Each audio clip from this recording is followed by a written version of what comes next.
I've got a massive conspiracy theory that I think, big Air Force is against us. Like I think they're moving pieces Against. right now. So eventually, like, AFSW, they're just gonna go, hey, this is the Army's business. We don't want anything to do with it anymore.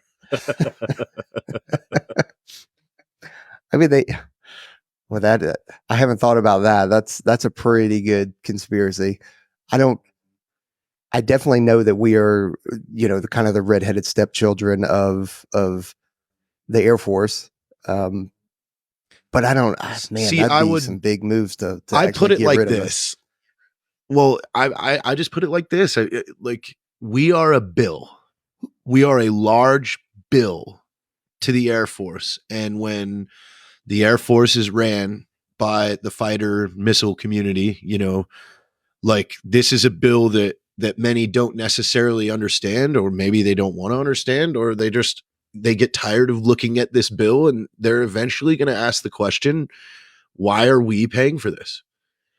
And Yeah. I think that's a real statement for us to look at in the next 15 years, if we're being real with ourselves, like, as everything's shaping. That, yeah, I mean, you look at, you know the names of the people that are up there right now, and they're very much so in tune with making changes that save money and take the responsibility off of Blue's shoulders.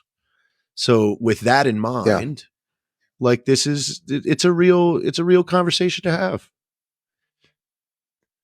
No, it is, and and I kind of preface this with a lot of the conversations I have is just, man, I like to think, and I know that this is ignorant and not correct, because I would like to think that everybody has, in terms of Air Force and DoD leadership, has people's best interests in mind.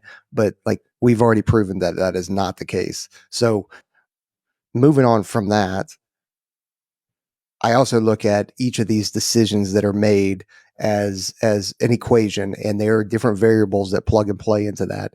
And at certain levels, they are exposed to the variables that we don't have, and so that there's decisions that are made that we can't possibly know all the little details to.